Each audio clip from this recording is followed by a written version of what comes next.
Amore County ma Homa Bay sani koro chunygi dang' ni ka gimanyo wuodgi mane olal e yo moro magalagala chiegni dweche 3 mokalo e ode mane opango mayudore kar dak ma Sofia manie boma ma Homa Bay. Kaka jafwambo marwa e County ma Homa Bay Ali Abich lero, ripot e wi lal mar jagono familia mare ne osechiwo ne obila mag okwach kich e county no masani koro dhi nyime gi luwo ndache.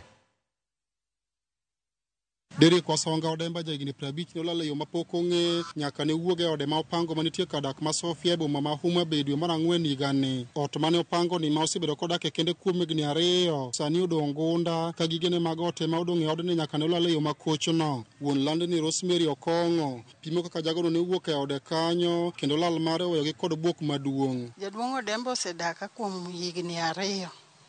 To kono wuok ang'ama dhi nyiewo wuok dhi kati iduka to budho koduogo koro waparo ni odhi dala nikech nowacho nokomo odwa dhi doyo.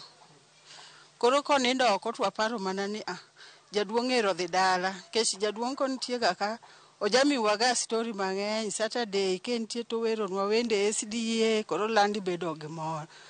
Koro koonge to wacho jaduong' obudho dala chopo Sunday owadgi obiro to penjan madhe inene jaduong' anyisa jaduong' ne waparo no dhi dala ni dala jaduong' onge ta penje ni dak isego simbe ni simbe be ok oyudore. Lal mar Derek osekelo kiondo kuma duong' e chuny familia mare ma osebedo kamanye gwenge mopogore pachoka to nyaka sani ndache pok owinji ka wadgi Pastor Kenneth Odemba wacho ni kata mana simbe mar ong'we yamo ok donje nyaka ne olal e yo makochno. Tarik 17 ne watero wach ne polis manomiwa OB namba mondo koro ne wachak menyo.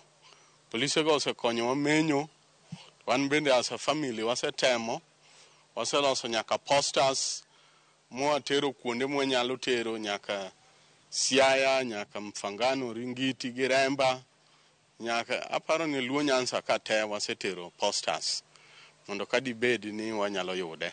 Wasetemo be gi police ma Homa Bay, gisetemo nyaka gisetimo tracking mondo dipo kwang'eyo kata ni no simbe no gine otiyo mogik karang'o.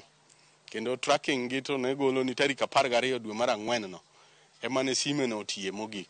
En lal mosekelo pek maduong' ne familia mar Derek masani ok nyal bedo gi kue nyaka ne wuodgi ne wendo lal. Amin, wawinjo matek ahinya nikech en janyuol kendo sa saya mi wawacho kode wach wuoyini to ineno ka ok en mayot to wan be kaka family ok wan mayot. Omiyo gik munyalo konyowago ka ng'ato nyalo winjo ng'at machalo kamano nyalo konyowa mondo wayud kuma entie. Do pod wawuoyo gi polis mondo tem timonwa nonro moko matindo ma ok wanyal mondo kadipo ka wanyalo yudo duoko maber. Tendo obila mag okwach kich e county ma Homa Bay yango ne ripot ewi lal mar Derek ne giseyudo kendo gidhi nyime kod timo nonro margi mar luwo ndache kuma dibe ni entie. Dhi dweche 3 nyaka Derek lal e yo moro magalagala masani koro oseketo chuny familia mare kamarach mokalo. Geno margi en gibiro yudo Derek ka gisebedo ka gidhi nyime kod manye e kuonde mopogore nyaka ne olal. Ali Abich, Ramogi TV, Homa Bay.